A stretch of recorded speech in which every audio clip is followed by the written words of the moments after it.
I'm John O'Sullivan. This is 1 Hour Detours, and today, the man, the myth, the legend, Kris Lindahl, someone who became a household name here in the Twin Cities because he bought out every damn billboard that you see in this city. He is in the real estate business, and we get into that business, why billboards are important, although he seems to suggest that that was only a small part of his business, and what it was like being on a Call of Duty billboard.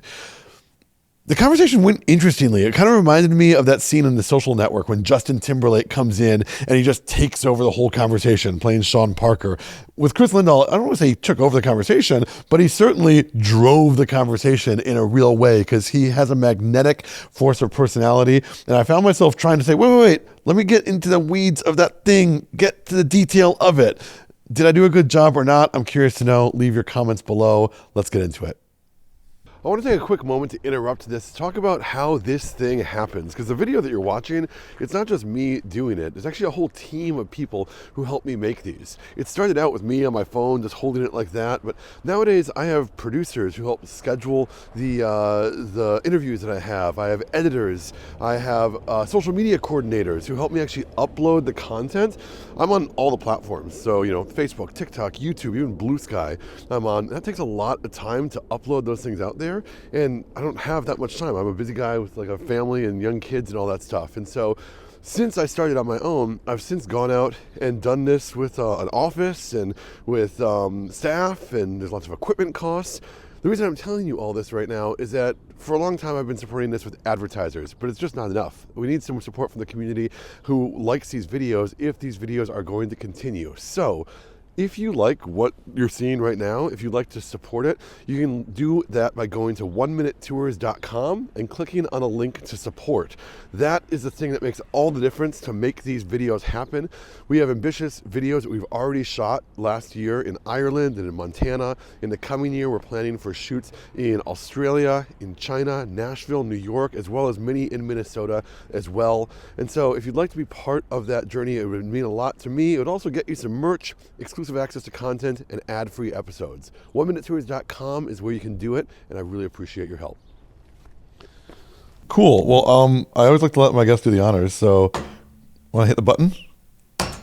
Kris Lindahl. All right, here we go. Welcome. I was a little nervous what was going to happen when I hit that button. I was like, wait, is this a setup? I have one question, and this whole note card is just, this whole stack of note cards is one question. Yes. How many billboards do you have? I get that question all the time. I lost track years ago. Yeah. Like, that's the honest answer. We have so many billboards. We've totally lost track. It got way out of control. Yeah. All right. So just let's table set here who you are. If you live in the Twin Cities, you know who you are. People have dressed up in Halloween costumes as you at this point, because I am just flabbergasted by the amount of billboards that you have and the places that they are in, and your branding. My God, man! You have a hat. You have the inverse of it on the shirt, and the water you have a down water there, bottle. the water. You're a guy who likes branding. And so, how did this whole thing start with your face being everywhere? I feel like it's a cliche, the real estate agent who has his face on a bus, but how did it get to this? That's a great question. It's amazing. I never would have thought when I first started out that this is where we'd be at today. But one thing, when I started back in 2009, it became really obvious that I had a strong passion for marketing, right? And it connected and clicked real well for me. I didn't have any experience. People ask me all the time, like, how did you learn marketing? I had no background, no education. I was self-taught. I started in 2009, but I love it. I love connecting with people. I love inviting people into our brand, which is really what Arms Out's all about. And I ended up, at some point along the way, I ended up being front and center on the billboards. But there were so many things before that really led up to this. And that was that's from the local community gatherings to social media connection, radio and TV and SEO and anything else that you can think of marketing wise. We do at a very grand scale. So it's not just billboards. But for, I think, popular culture, for the 3.2 million people who live in the metro area here, you've like hacked in transition to like being this like kind of inside joke that everyone has. It's like this very specific regional thing of your face is on these billboards with your arms outstretched like that, usually with Kris Lindahl on it or a guaranteed cash offer or whatever the marketing thing is. Like, was that a plan to like just brute force your way into like people's minds by buying up so many of that same image again and again? Well, I love that you asked the question because there's so many different layers to why that became effective, right? So a lot of people will attribute it to the billboards, but there are multiple layers that have to go right before you get to an outdoor strategy like that, right? So that's where you have to have a strong foundation of supporters before you ever get started in that, right? And you have to have somewhat of a household name before you do that. What's fascinating about it is a lot of people give credit and attribution in our brand to the billboards, but we spent 10 years getting ready to do that. Okay. And most people don't know that. Right. So the plan, you wanted to be saturated with the billboards everywhere? Yeah. So the billboards were one of the last steps in that initial plan. I mean, we're still really early in building our brand, but the billboards were just, the outdoor strategy was way later in the execution of that. Right. And I'll give you the best example I can think of. When you look at like our radio and our TV and our streaming and SEO and everything else that we do really well, digital, social.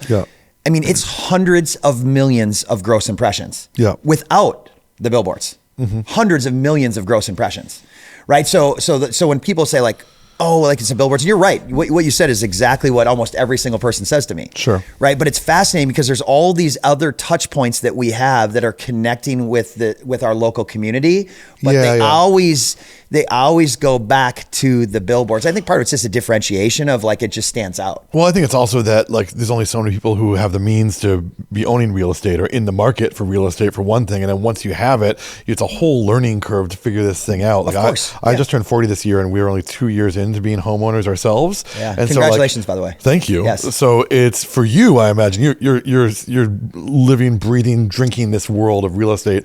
But for someone who's not actively like looking to buy or sell a house, it's just this guy's face again and again, and it's the same picture as well. So like, tell me about the strategy. We'll get to the rest of the business in a minute, but I just want to stay on the billboard strategy of it. Like, what is it about that that worked? So it's my personality, right? So I think where people miss in branding and marketing and really, I mean, becoming a household name like that, like what we've done has become, is that you have to put something out there that actually reflects who you are if you're trying to build a personal brand. Right. Of course, there's all kinds of corporations and things that are, that maybe have like the personality disconnected from the actual logo or brand or marks. But for me, that matched my story, my life, like what I wanted to do. And so I think what's critical for everyone in life is to find their place. If they want to build a brand or whatever, they find their place where it actually matches who they are, where they don't have to feel like they got to put a mask on every day and act. You're losing me, though. It's just you doing this. How's your personality in that? Tell me more. So of course. Yeah, great question. So the arms out is simply inviting people in, because when you look at my life story, like there were certain points where I needed people to invite me in at these really critical moments in my life. Otherwise, I wouldn't be here today. Right. And so that arms out is an invitation into our community. Now, of course, there are people that are going to be naysayers and doubters, and they're sick of seeing them and they don't like them. But they don't understand at the core of who I am and what we're trying to do. And anytime you put yourself out there, right, you're not going to appeal to everyone. There's just no way, right? But for the people that understand what actually goes on inside of our community, they get why that image has been so impactful to so many people. So that image just invites people into our brand. So what is it your brand does? So we do a lot of different things, right? So I think a lot of people think of real estate, of course, right? So buying, selling, real estate investing, the guaranteed cash offer, which you mentioned earlier, like that sort of trade in your house, the convenient way of selling a house. But we also help a lot of people that are looking to level up their career. I think in a time like right now in the economy and everything that's going on in the world, there are a lot of people that feel like their income isn't where they need it to be. I mean, inflation's high, things are really expensive, right? And so we're helping people get started in a different career. I mean, I could I could list off a million success stories, not necessarily a million, but close to it, of people coming in and going from like a certain income level and just surpassing anything that they thought was possible in life. You're talking about your real estate brokers? Who are you talking about right yes, now? Yeah. Okay, So like our real estate scholarship program, so careers in general, right? So I think of you, and I think of Kris Lindahl. I think, oh, that's the person I go to if I want to sell my house. And you're thinking of it more about the enablement of the employee. That's where your default went to of what you do. 100%. Because I know that if you care about your people and you invest in your team and your community, they will take care of the customers. Okay. So what is it you do? Right. So, well, it's there's a lot of different things that we do, right? So we're in real estate, but in real estate, there's a lot of pillars that we do. So we help sellers, we help buyers, we help agents, and we help employees level up their life. Okay. So high performance. Got it. So we are a high performance organization that invests and does a lot of strong coaching to help people level up their life. So you're specifically, it's the real estate vertical in every kind of angle you can get into it. That's right? That's correct. Are you a motivational speaker? What's that? Are you a motivational speaker? I should be. I don't know. I mean, you talk about leading seminars. I know it's a thing, but it's always about real estate. But because you have the book, the reason that we're talking today, I think, is you have this new book out, Arms Out, talking about your journey to this place. But like, is there ambition to do other things beyond real estate, or is this the place you're going to stay? I love that you asked the question. So I'm a natural born teacher and coach, right? So I love coaching people. Like I live for it, right? That's coaching buyers, sellers, agents, employees. Like it's what I love to do. And there was a point several years ago where I started traveling around the country and doing a lot more really big arena, big speaking events. Yep. And I loved it. But I also want to be really present for my family. And I think right now, like the most important thing are the people that are close to me, being there for them. I think there'll be another season where, where I will do more of that, because I am super passionate about helping people. And it's partly because I had to overcome a lot of things in my life. And if I can give that gift to other people and that belief, I think in the world today, there's so many people that are just looking for one person to believe in them, and their whole life can change. Mm-hmm. So one of the things you talk about in your book is a traumatic event that happened to you when you were a teenager, which is that your father was killed by his girlfriend, run over by her car after they were drinking all day. And, is it okay if I give you like my take on reading it? Because I read the book. Of course. I'd love to hear it. I have like a critique, I guess. I love it. Which is like, holy shit, man. Like, that is a brutal thing to happen to somebody. And in the chapter of the book, it goes right into how it led you to the guaranteed cash offer route. And it was like I'm listening to like a motivational speech at a seminar about real estate. Right. And I just wanted to hear from like this kid who lost his dad in a brutal way and had a complicated relationship with him in the first place. You do a little bit of it. You speak to it a little bit. But I felt like that could have been a whole memoir just on that. Yeah. So like, what's going on there? Is there a little bit of self-preservation, of not wanting to reveal more of like the kind of inner thoughts, turmoil? Like, I imagine there's anger. Is there anger when that happens? No, there's no anger. No, but you're right. I love that you bring that up. I think, what's so interesting about that is that if I wrote that book after it happened, the book would be different. Right. And so I'm writing the book at a point now where I'm healed. Right. And so where I'm in a totally different place in life. And so being able to talk about and have a conversation about this openly on a podcast like this, I'm in a far different place than I was when it first happened. Right. So even some of the things about like, the alcoholism and the things that I had to overcome being in an environment like that also created some of the greatest gifts I have in the world. And so I am extremely grateful for all of those moments and memories and the time that I had with my dad. And I think sometimes, to your point, like sometimes when we read something, like anyone, and I'm sure other people had the same thought that you did, we always go to where we think it should be or what we think it should look like. Yeah. But if we step into the shoes of someone else, we also go through different seasons of life where we start to grow and we start to get some of that healing in place, right? And for me, I can have an open conversation about those moments, and look at those and look back and go, those help define who I was. And I think it shifts and changes. I think you're right, though. If I would have wrote that book, within the first few years, I don't even, first off, I wouldn't have been able to finish the book. Let's just call it what it is. And if I was able to finish the book, a majority of it would have been that. You said you were healed now. Yes. Tell me more about that, because I hear that and I think, God, does one ever heal from the loss of a parent at an early age? Yeah. So, I mean, I truly believe that a lot of things in life come down to decisions and choices. So when you have a tragic event like that, and listen, like I've had some really tough things happen in my life, but so have you, and so have so many people that are watching and listening today. Right. And so I don't feel sorry for myself. Like, I think a lot of people have challenging things that happen. But the real growth in life comes from tough things, tough challenges. Yeah, but it's not feeling sorry for yourself. I mean, it's more acknowledging the thing, the pot in which you were developed, right? Like, these things are formative and inform the people that we are in the world. That's right. And so I just like, I'm sorry to like want to poke my finger in this thing. I love it. No, I love it. Question for you. Like, have you lost a parent in that way? Not yet. No, I mean, no, I haven't. No. Okay. Right. So your perspective of it is going to be very different than mine. Sure. Right. Just like I don't know what it's like to have both parents. And so therefore I couldn't ask you the same questions. Right. So I love having open conversations like this, because there's going to be some people, they're going to like, you know, I've had something tragic happen to a parent, and there's gonna be others that haven't. Yeah. And so I appreciate the curiosity, because obviously you haven't been through that. And I will tell you that it looks a lot different from the outside than it does from the inside. And you go through these moments just like any grief cycle. You know, I mean, there's all kinds of, you know, psychological studies that have been done and still continue to be done around the loss of a parent and the things that happen. And I'm definitely not like trying to skirt over like the feelings of that or the whole, or the piece of my heart that stays with that. Like that's all there, right? That's all there. But also at the same time, like, I'm not one to stay in a moment of like, poor me, right? Because I'll give you an example. Like, there's an image that's been circulated on social media for years and years and years. It's been everywhere, really, on the internet forever. And it just distinctively sticks with me. And it's a bus bench. And on that bus bench, there's two individuals.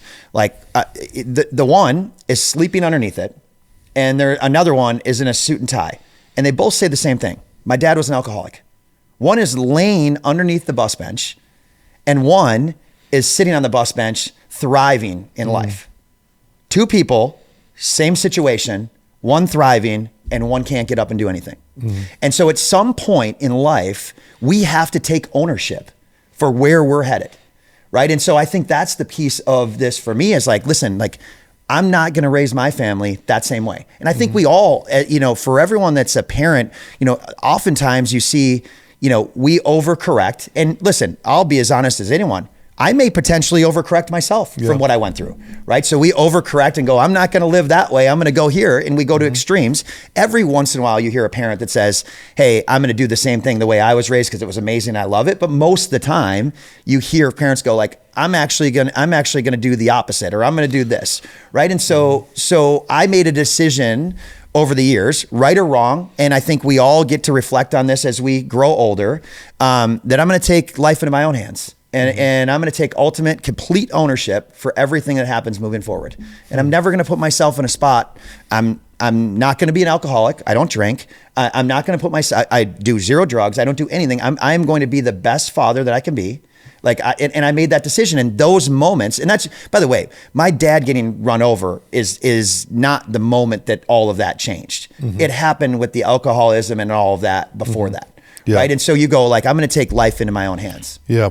It kind of speaks to there's been a conversation, I think, over the last decade in our culture, in our society, about the role of just acknowledging where we come from, and therapy as well. I had actually R.T. Ryback in the chair, former mayor of Minneapolis, and we talked about like just unpacking the things that affect us and understanding the ways that they inform our actions today. But then there's the other side of that coin where people say, well, it's too much. Like, let's just move on and focus on the future. And that kind of feels like the conversation that we're having right now, isn't it? Yeah. I mean, it's been a long time. I mean, you know, those thoughts and feelings haven't left me once since that day. I mean, I still remember that day to a T, every single thing that happened. What do you remember about it? So, I mean, I remember distinctively getting, the page from my mom. I remember getting home. I remember going down to the hospital. I remember my great uncle saying, you don't want to go see your dad that way. You don't want to remember that. I mean, I remember distinctively every single thing that happened. I have the letter that he wrote me. I have that literally sitting in my room. I mean, when I put my clothes on today, I read that letter. I read it every single day. and remind myself, like, this is why you're doing this. Right. And I think that like you have to have those things front and center in front of you to remind you why you're doing this. And like for me, a legacy letter for my dad is my thing, but someone might have their own positive affirmations that are on their mirror. They might have, they might have Post-it notes in their car. Yeah, but it's a Kris Lindahl podcast, so we want to stick on this one. Right. But now, because like that letter was incredible. I mean, the letter is written by someone who's in a different phase of their life, of their journey with alcoholism as well. And you talking about reading this letter and being on stage and showing it to people and being surprised by your own emotion by it, not expecting to be overwhelmed by it. But it's a lot. I mean, that's the thing that you look at every day that you wake up. Yep. It's sitting right there, right at the bottom of my mirror in my closet every day. Well, man, how are we going to pivot out of this one? This is like... Well, listen, you're the host. You brought us here first. What's my segue off this? The good news and the bad news is you're the driver of this show. Well, I mean, I'm going to go back to where I always go back to. Let's go back to my upbringing of Mankato, because it's a place that you spent some time in. You went to what I call Mankato State growing up. It's now Minnesota State Mankato. What years were you there? I was there 2000, 2005. So, okay, cool. So the fall of 2000. What sort of GPA did you have? It's 3.4. Okay. I think in the book you kind of conveyed yourself as someone who wasn't that interested in the academics, more interested in the entrepreneurship. But you were holding your own in grades then. Yeah, so. I mean, all the way from high school, I graduated with honors, and I had to work hard at it. I mean, I'm not saying like I'm some natural genius here. I had to work hard at it. And I had to stay focused. Yeah. I assume you didn't mention it in the book, but I'm assuming you're living in Gage Towers. You said you were in a high rise. That's right, A7. Yeah. Well, God, rest in peace, Gage Towers. Yes, they took them down now. Yeah, A7. I had a corner unit, which was there was 3 total. Look at you already playing a real estate game in college, getting the corner unit. Yes. My dad was worked in administration at Minnesota State, and so he started in residential life, and so he worked with Gage, and he worked his way through a bunch of different roles there. But one of his roles was he would have to work with Denny Green. Was he the coach of the Vikings? He was. Yeah, Denny Green, because the players would always want air conditioning in those rooms because the players would actually sleep engaged in the summer for the Vikings training camp. And then they'd bring them in and then they'd take them out. And like, it's a far cry from the nowadays version of the Vikings where they're having training camp up here. It's totally different. They got the luxury now. Yeah. So I was actually, I bet we ran into each other actually. I'm sure we probably did. Because I worked at the Cine 4 at the movie theater on campus over there. Okay. Oh, yeah. So I probably sold you a ticket over there. Probably, yeah. I remember when the Vikings came through, like that's the whole idea of training camp was you were getting out of the city. And so here are these guys, a lot of them recruited from across the country, and they just come watch movies, right? And so it was always a funny experience because Mankato rather, especially back then, was a very white town. And when you had like a 7-foot, 300-pound black guy coming through, 9 times out of 10 be from some of the Vikings, and they were just wanting to keep to themselves and go watch a movie. And there was some fun times down there, right, with them coming down to Mankato, and it created a lot of opportunity for those local businesses down there. The Albatross, ever go to the Albatross? I know where the Albatross was, so yeah.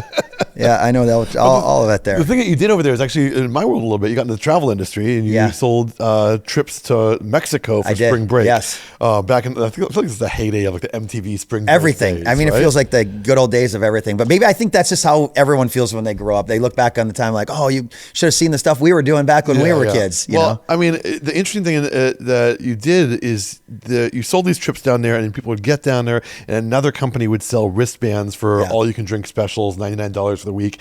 And then your business innovation here was saying, well, what do I get them before they get to the airport in Mexico? That's right. And so you got people to sell wristbands at airport terminals. I'm assuming pre 9/11 in the early days. Yes, so in the early days, it was fascinating. Like, I mean, even think back to then. Like, I mean, surveillance at the airports was different. TSA was different. Right? Everything was so different than it was today. Fascinating to think back because I mean, like in the book, when you really think about it, I had campus reps at all these different colleges wearing backpacks full of wristbands, collecting cash to sell parties that were going to happen in Mexico. No one stopped us. Yeah. How did you? First off, how much money did you make doing that? It was really good. I mean, it was the best money I think you could make as a college kid. It was amazing. Like $100,000. It was good. It was really good. We ran a really $500,000? Listen, I mean, nothing that crazy. We were in college, of course. Let's try to get a scope here. I mean, you're an 18-year-old kid, and you have reps working for you across the country. How does that even happen? What's the nuts and bolts of that? Of how you get reps across the country going to airports? Well, so I think as I learn about, I think one of the things that I've learned about myself is that, that sort of entrepreneur, visionary type mindset. Like I can see opportunity really quick. Love people, care about people. I love galvanizing a group and going after something almost impossible at times.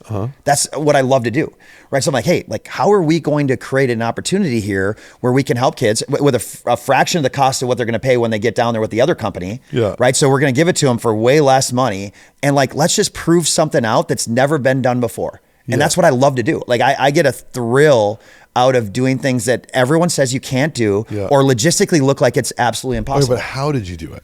How did you find people in all parts of the country? Just like everyone else does in the world, where we got 168 hours in a week. I put both shoes on and I went after it. Okay, but how? How? Like step by step by step. Well, so first step one. Step one. You got to evaluate the opportunity. Where's the opportunity? Yep. You got to look for the gaps. Okay, so you map it out and you go, okay, this is exactly what it looks like today. Yeah. Right. If we do nothing, this is what's going to happen. Okay. In that, then you start looking for like, where are the opportunities? Yeah. Right. So we know that you got to. So I mean, I think this is a great thing to do for anyone that's in business. You got to map out the journey, whether this is the consumer, whether this is your customers, whether it's potential employees or whatever it may be. You got to map out their journey, and you got to look through it and go like, okay, where are the opportunities, right? And I think one thing that people miss on to this first step here, here's the best example I can think of. If you go to Chick-fil-A, right, they have two different process journeys, right? They have one for the customer that pulls up to the window. And then when you place an order, like even before you place an order, but then they have the one that's internal inside, right? And so the process inside of, my pleasure, the things that they consistently say, and the system of getting the fries, the chicken, or whatever it may be, right? There's an internal process and there's an external one for the customer. It's the same thing here, right? So we have a process. So what you're describing here is a lot of what I talked about in the book is the process that we created internally in the company. But we had to start with mapping out the process of the customers that were buying the trips and the parties. So that's step one. So the first question I had was like, all right, so you identified that people are buying restaurants at the airports in Mexico. Let's get them to go to airports in the US. That's right. So we got the strategy down. That's right. But now you got to go find the sales force. That's right. Yep. How? Yep. So finding a sales force while you're in college is not hard. Okay. Right. I mean, you think about it, like there's a lot of people that have energy that want to go towards something. Like they don't know exactly what. And so I think I love this about kids that are at that age. Like it's the best opportunity to go learn, and everyone's going to help you. Why won't you just tell me that you posted on Craigslist or something? What's that? Well, that's what I'm going to get at. It's like the actual, like, how did you get someone to find out about you? Do you want, but that's not the answer. It isn't? No, that is not the answer. So you're asking, how did I actually get the people hired? At the different places. Like you're a college kid in Mankato at 18 years old, and you're getting someone from the East Coast to go do a thing. Right. I posted absolutely everywhere. I mean, anywhere where I could publicly post something and it didn't cost money, I posted. I mean, I don't even remember all of them. I mean, Craigslist maybe even was an option. So online. I mean, like Facebook maybe potentially was barely an option. So that's, there was MySpace, who knows what they were, so you're right? Posting online. Everywhere you possibly could post, we were posting. Got it. Then I found, I think the university had a classified section. Right. So, and then I also had flyers printed that we would slide under the dorm doors. Right. So then I find someone on campus to go flyer the dorms, flyer the student housing. Oh, so were you just doing it in Minnesota then? Was it all over. I mean, mostly the region. Okay. So all over. So I mean, there could go to. Yes. But we had multiple, it's funny you asked that question because there's so many things that I did that there's not just one thing. Like, I mean, which is always the case with me. Like, it is never just one thing. Let me tell you where my curiosity comes from. Like, I love business. I love, I think anyone who owns a business can't turn off their brain. Like, anytime I see your billboard, I'm like, how much do you pay for that? Yes. Like, I'm trying to add up the number of billboards and figure out, all right, well, it costs that much for him and he has to sell this much for it. Like, that's just the nature of being a business brain. And so when you start talking about the business theory and the Chick-fil-A and getting the strategy, I'm like, all right, come on, I'm not interested in that. I'm like, how do you get someone to go and print out these things and slide them under the door? What are you paying them a commission on the thing? You can't do your second question without the first one.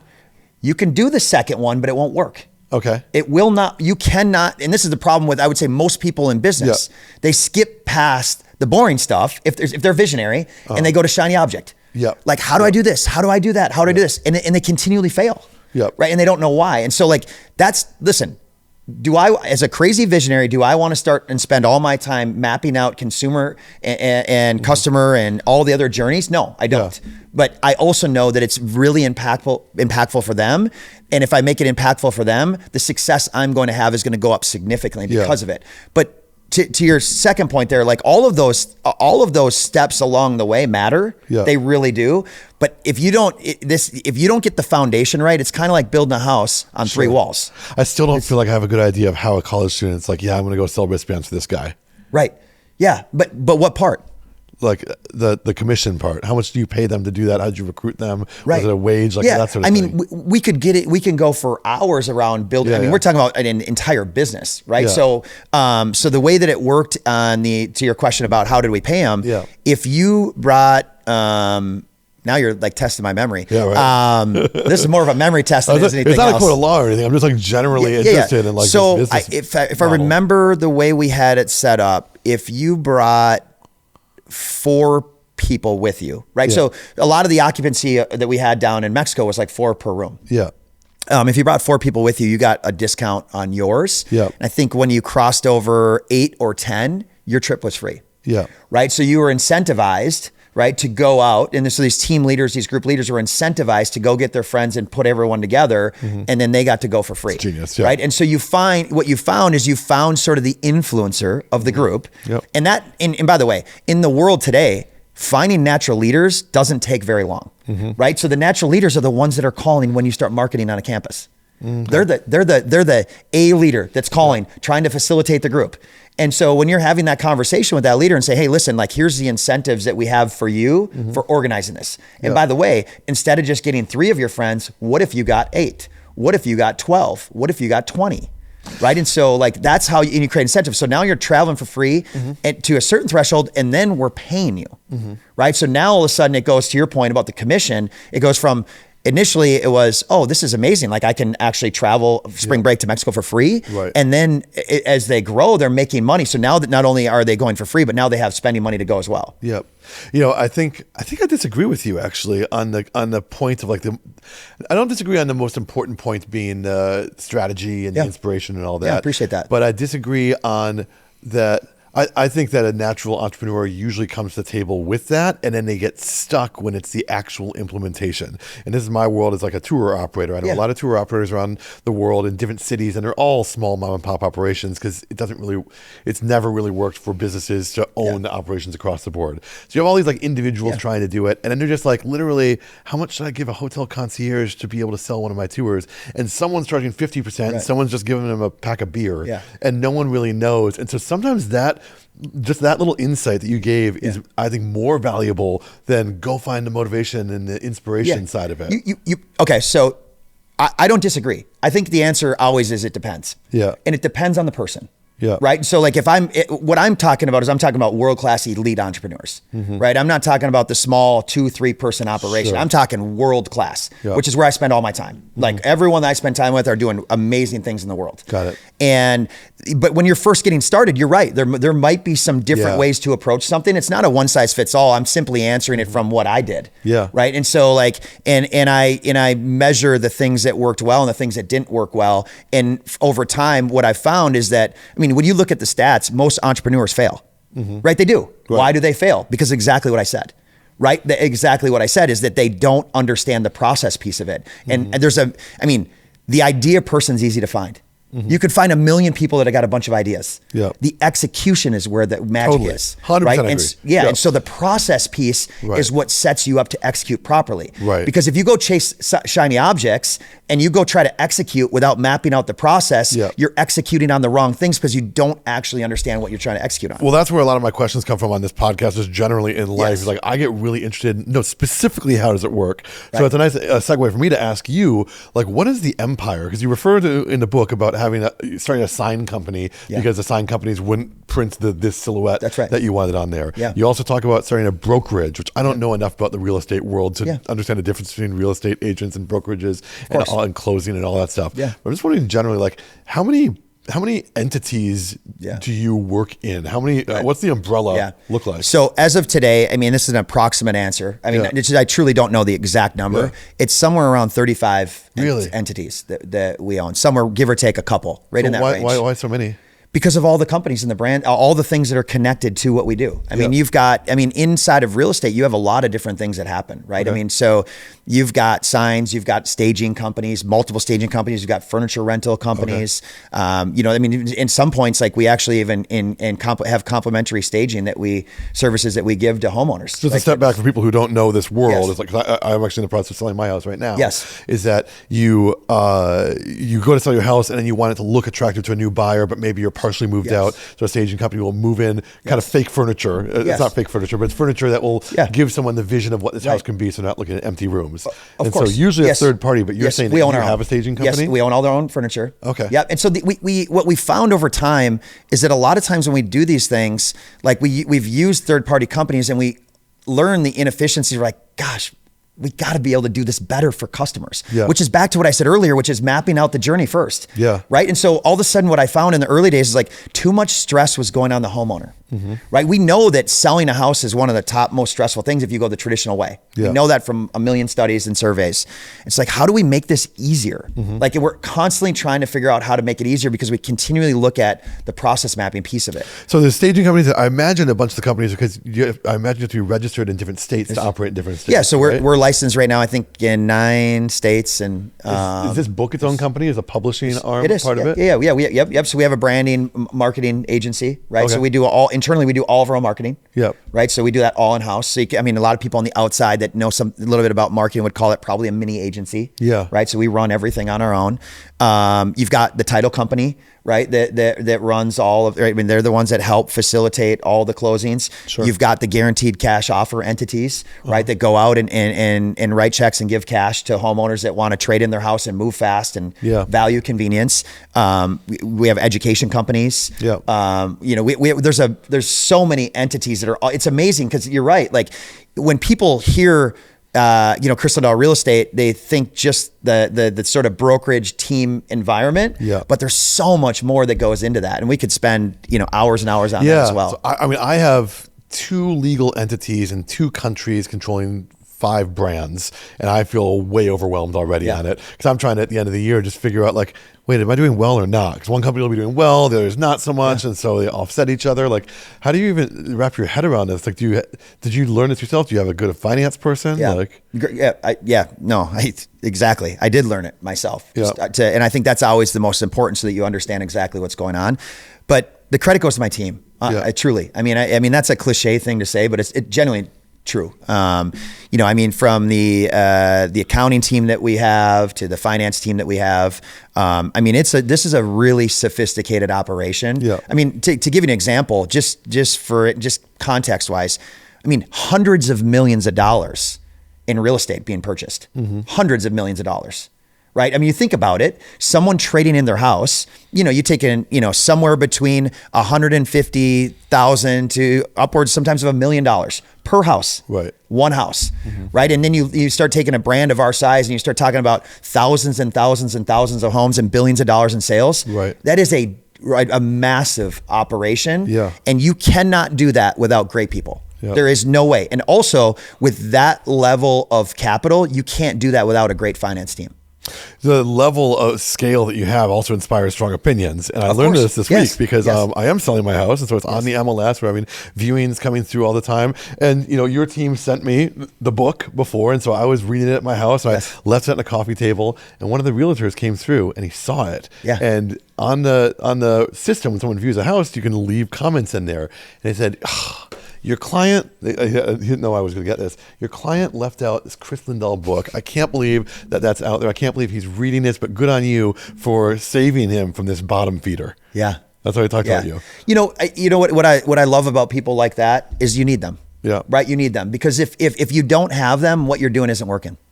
Right. And I think when you're making an impact, you are going to have some people that are going to talk about you that are going to, be not as favorable to what you're doing. I mean, we are simply innovating an entire real estate category. Right. And not everyone's going to love that. Yeah. Right. And so, but what I would say is that, that person's thoughts and feelings is their business, not mine. I can't change how they feel about it. What I'm focused on is helping homeowners that are in stressful situations that want to trade in their house. So, what's fascinating about this, I love talking about this. How many people trade in their car, do you think? What percentage of people do you think trade in their car? No Would you say most, probably? Maybe, yeah, sure. Yeah, right. I mean, most people don't go on Craigslist and Facebook Marketplace and deal with strangers, right? Yeah. Why doesn't anyone talk about that? Yet everyone does it.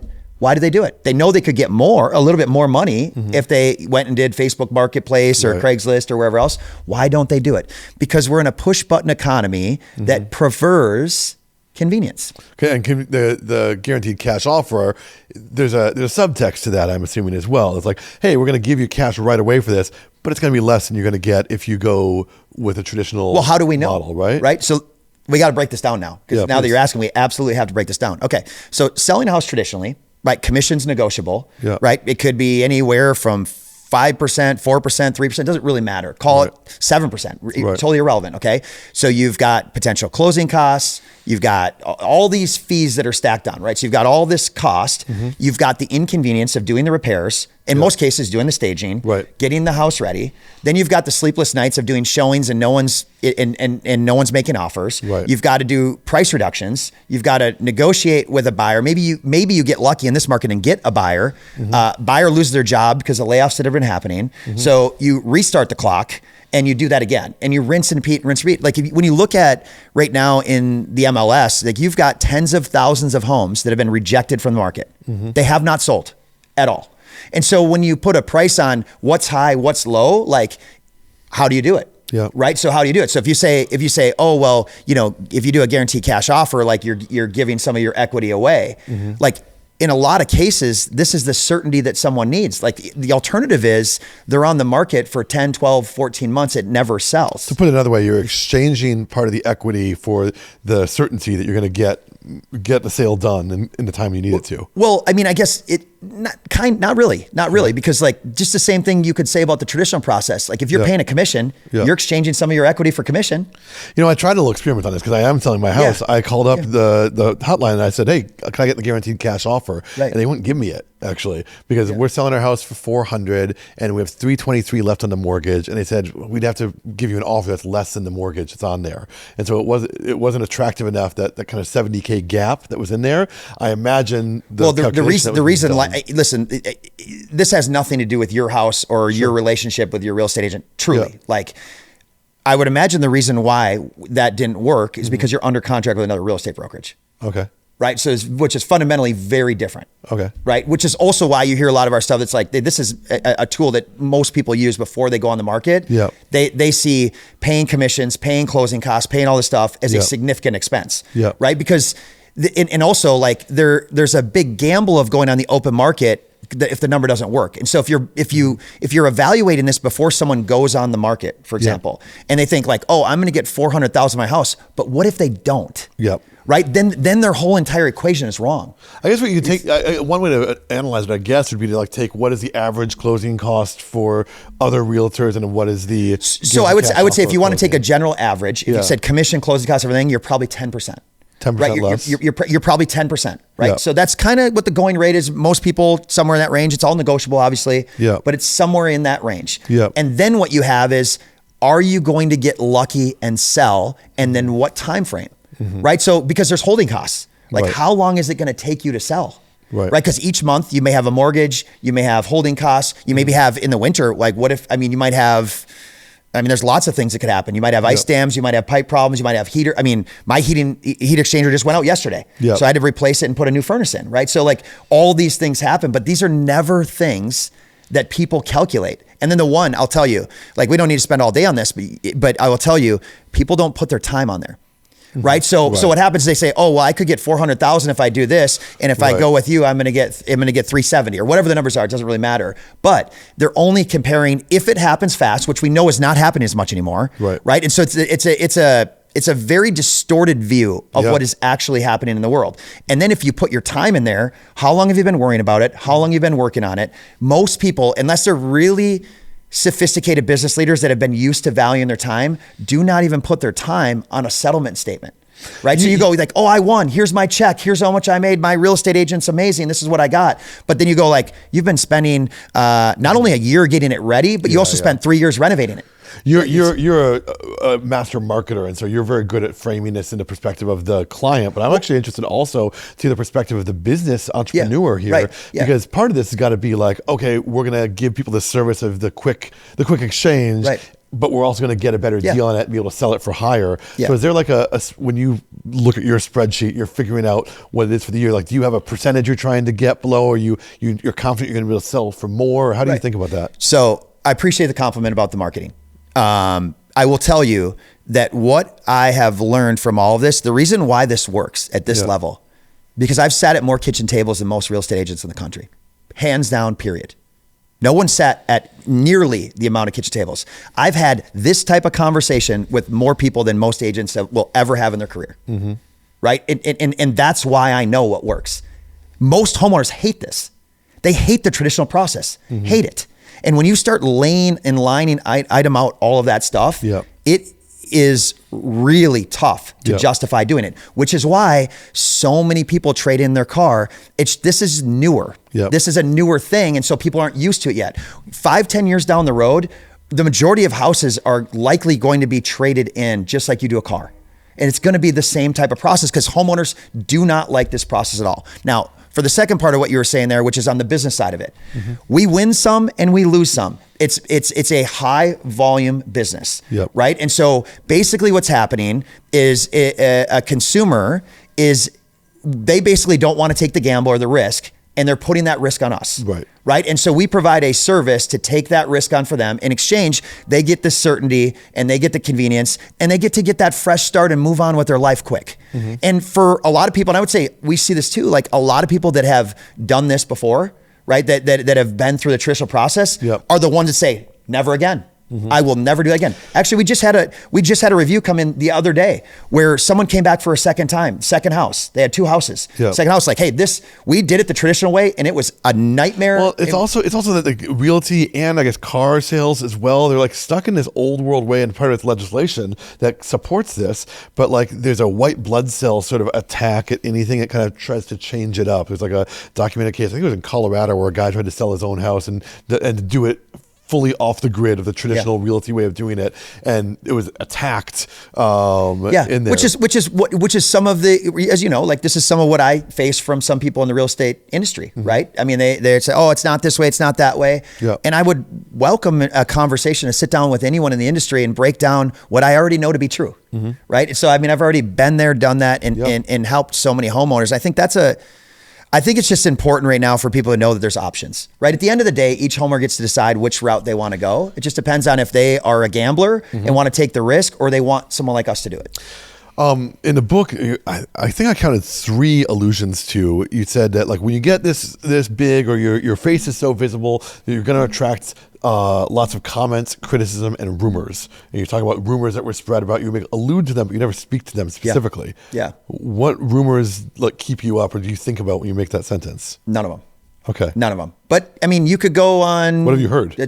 Well, I've heard absolutely everything. I mean, today there's been 30 probably, right? So they're every day. I mean, you just brought one up. I mean, right? So, I mean, someone saying like, oh my gosh, I can't believe you're reading Kris Lindahl's book, right? Like, I mean, they happen every single day. But at the same time, like, I mean, there truly are a million, right? I mean, everyone said, oh, he's going to be the next, this person, he's going to go to jail, he's going to go to prison, and this is going to, short-lived. Oh, like I heard he's going through a divorce and he's hiding all the money, and that's why he's buying the billboards. And, it's funny, like that's the number one. That's when I Google you. I type in Kris Lindahl rumors. And what's funny is again and again, it says that you spun out a marketing agency to put a bunch of billboards up to hide money from your soon-to-be ex-wife, and that's why your face is everywhere. Right. So is it? You know what's funny? Do you know how long ago that was? No. 7 years. Okay. Why is the marketing still going? Yeah. Okay. And let me ask you a question. You're a very sophisticated business person. If truly you were trying to hide money, would you go spend it in marketing to make more? I don't know. I've never been through this process before. I'm just saying, like in business, like would you go invest more dollars in something that's very publicly visible, that everyone can see if you were trying to hide something? Yeah, it's funny. No, it's funny. I mean, but you need. It's like deeply personal. The rumor, though, like this thing that I love it. You see everywhere. I love it. I love it. Listen, and you put a chapter in your book singing the praises of your ex-wife and talking about the co-parenting situation that you have. She's amazing. And it seems to me like it's flying in the face of the conversation that happens. I mean, we have a great co-parenting relationship. Yeah. My fiance G and our stepdaughter G and V. I mean, I listen, I have the most amazing women in the world in my life. Yeah. And if those rumors were true, do you think that we would have a wonderful relationship? The answer would be no. Right? But at the same time, I don't need to address this for anyone because that's how they feel and how they think, not me. Yeah. Right. And so all I can focus on and all I can do is be the best version of myself. I can't address all the things. And we know this to be true too. Like if you just go out there and address every single comment that's on social media, I mean, you won't get anything done. It felt a little bit like the chapter in the book though was a little bit of a, like, not a response necessarily, but like a, hey, this is what really is going on here. Yeah, I mean, I think it's important for people to know because, I mean, for me at this point, I don't owe anything to anyone, right? I really don't. Like, what I want to do though is I want to encourage other entrepreneurs that it's okay to put yourself out there and that you're going to have naysayers and you're going to have doubters along the way, and to keep going forward because if you're getting that, that means you're on the right path. Why did you sue a real estate guy in Canada? Well, I mean, obviously, a lot of this stuff is open legal litigation at the moment. I mean, there's lots of things that are open that I can't talk about right now. Okay. But I mean, if you go look up, and there's been a million stories about all this stuff. We have a lot of protected marks that we've spent a lot of time and energy building. Yep. And so we take it really seriously if someone is going to sort of try to piggyback off of our hard work. Yeah. So that's something that I read the complaints about this because I was curious. Your book talks about the trademark that was put in there. And there's a guy who in the complaint, it alleges that he went to a seminar, went back, and I looked at these pictures. They're exact same billboards as what your billboards are down here. But it brought into question for me, like, oh, this trademarking protection is a real thing for your business. It's something you gotta watch out for. How much work was it to get a trademark attorney to be like, yeah, we'll trademark this gesture? I mean, it takes a lot of work, right? And the work was building the brand, right? The actual getting it protected and having IP attorneys and legal counsel, which by the way we have the best IP attorneys. Aren't known for turning away work, I suppose. No, but I mean, I feel fortunate. I'm serious. I feel fortunate to have the best IP attorneys that. It's novel, though, right? It's a novel idea of trademarking this, right? Yeah, I mean, the thing about trademarking, our marks is that we are the ones that created them. And we're not saying that you can't put your arms out right here or anything like that. I think that sometimes gets misconstrued. That's what I think people think. Yes. I think people think like, oh, when I go to give a hug, I have to pay Kris Lindahl money. We are protecting our marks and what we've built. Yeah. And so to your point, what you saw, and I don't know what you saw, but what you saw, if something looks absolutely identical to something you've built, right? No different than your 1 hour, detours here. I mean, I don't think you'd be real fond if someone popped up tomorrow and did the exact same thing, exact same logo. Yeah, I just trademarked 1 minute tours actually. I just went through the trademarking process myself for the first time. Yes, there you go. Right. So yeah, I think sometimes the way that obviously, like, I'm not one that wants to be caught up in a bunch of legal and attorneys, and that's not who I am, right? I mean, I want to do what's reasonable and what's fair, and I don't want to get caught up in all that with anyone. I really don't. But that said, you had a business deal with a huge video game company. We saw it here in the Twin Cities. It was Activision when they released a Call of Duty game. They had one of the characters in the game doing this.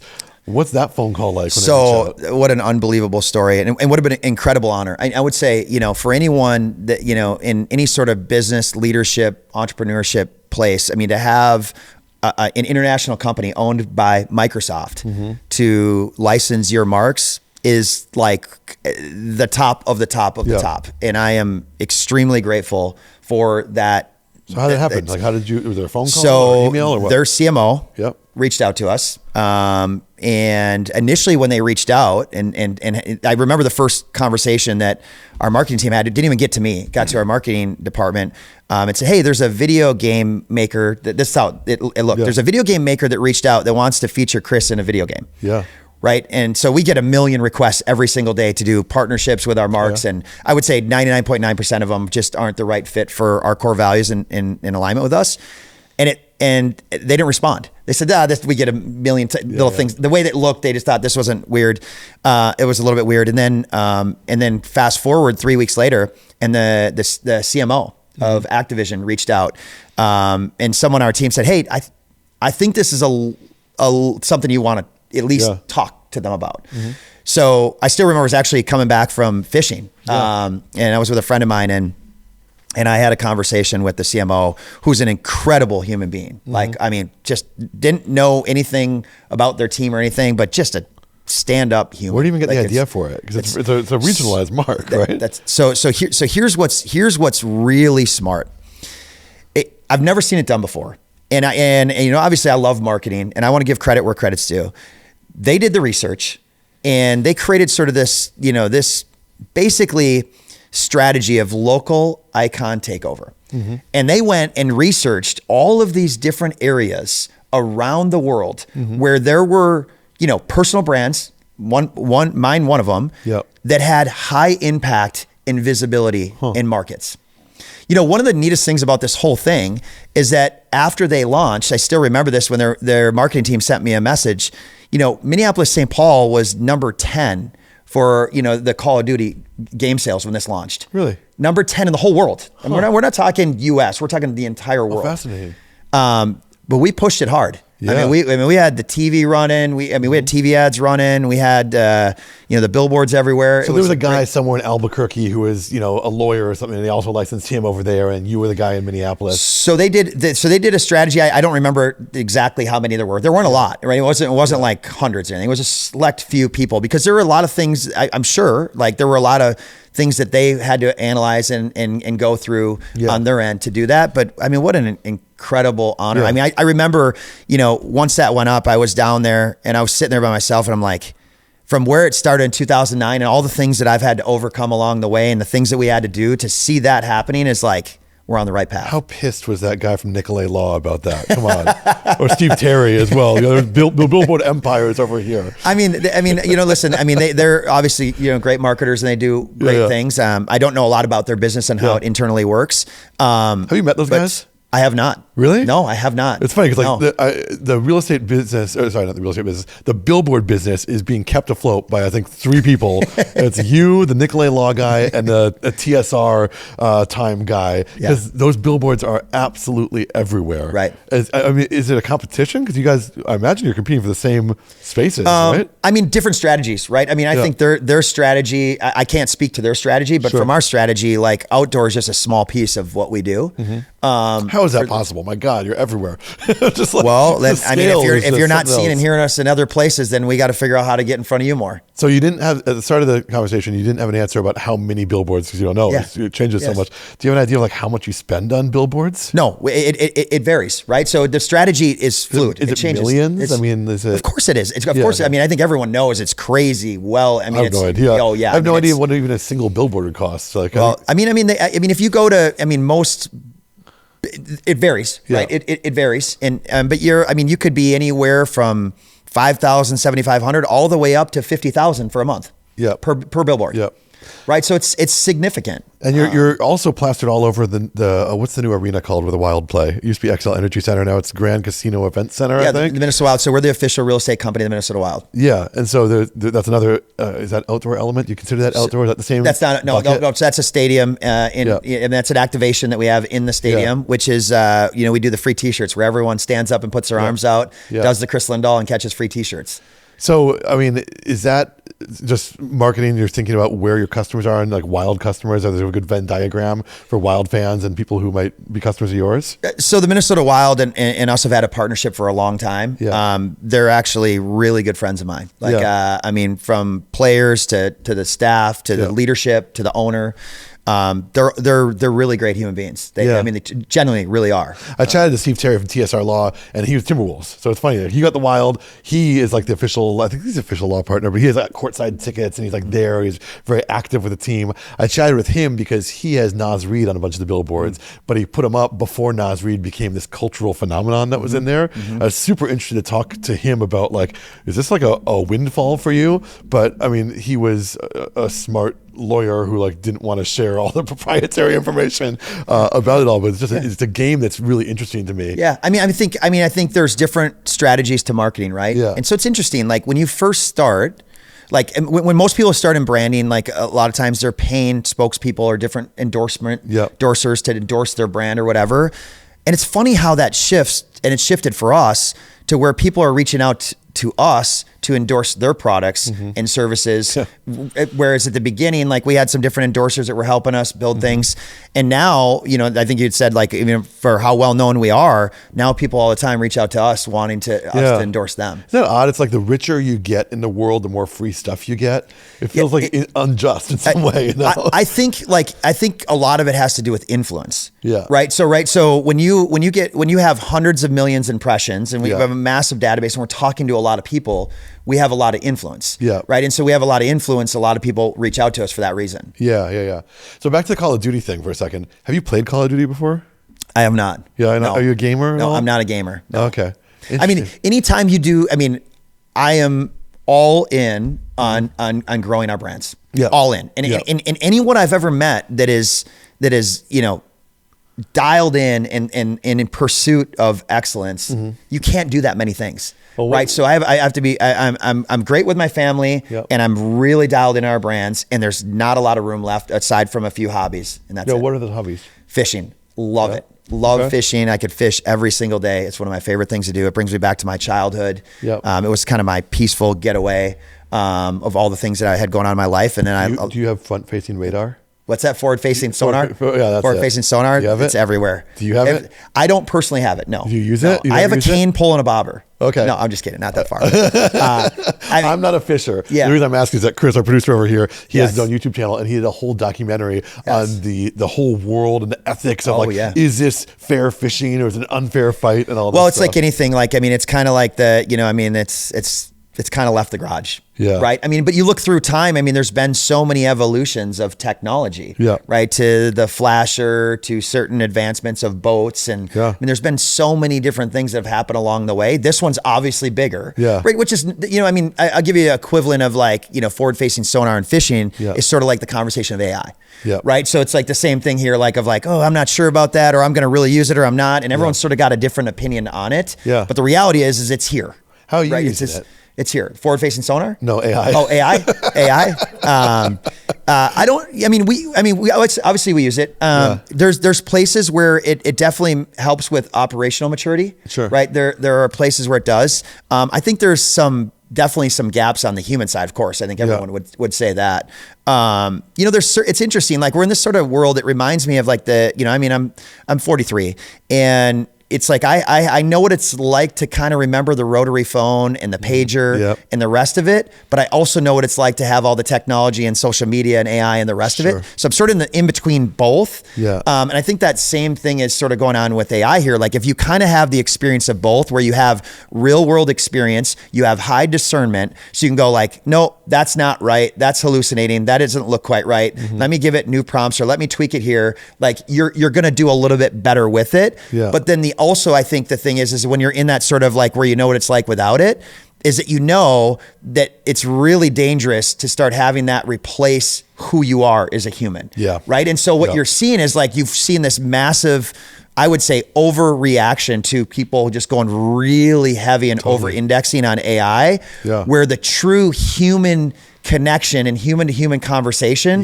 is going to become more powerful because everyone's going the other direction. Yeah, we did a TV show about, part of it was about AI, and we did a deep fake of the governor in it, and we thought it was so provocative, and that was like 6 months ago, and now it's like there's a whole app of just AI slop that's on there. It's just moving so fast. It keeps me up at night a little bit. Yeah. Well, that's a weird place to end it, but let's end it there. All right. Kris Lindahl is my guest today. The book is Arms Out. If they want to find out about you, where can they go? If they want to connect with me on social media, connectwithkl.com. That's where all my social media is in the book and everything else. It'd be an honor to read the messages, connect. I personally manage all of it because I love connecting with the community. All right. Appreciate your time. That's it. Thank you. Thank you. Appreciate it. Thank you. Fun. Thank you. This whole channel started as 1 minute tours, which was an idea I had as a tour guide. I've been a professional tour guide since 2011. The pandemic struck and I couldn't give my walking tours anymore. TikTok had a 1 minute limit. And so while I gave 3-hour walking tours, I thought, oh, that'd be interesting to do a 1 minute tour. A few years into it, I'd had enough demand on the videos that I could actually quit my job. I quit my corporate job and started doing it on my own. And over time, the thing grew. I got more ambitious with projects. I started a podcast. I started traveling for it. And just last year, we've been to Montana, Ireland. We're planning trips for Australia, for China, for Nashville, for New York, and London. And all those things are able to be done because the audience has supported us. They've given us the eyeballs, and that's allowed us to go get advertisers to support it. But it's just not enough. This thing needs to be supported by its audience if it's going to survive. And so if you like what you are seeing, become a supporter today to get access to early content, to have a voice in what the next content will be, to get exclusive merch, and to get ad-free episodes. You can do that by going to oneminutetours.com and clicking on the support button. Thank you so much for the support you've given so far, and I so appreciate if you would give support into the future.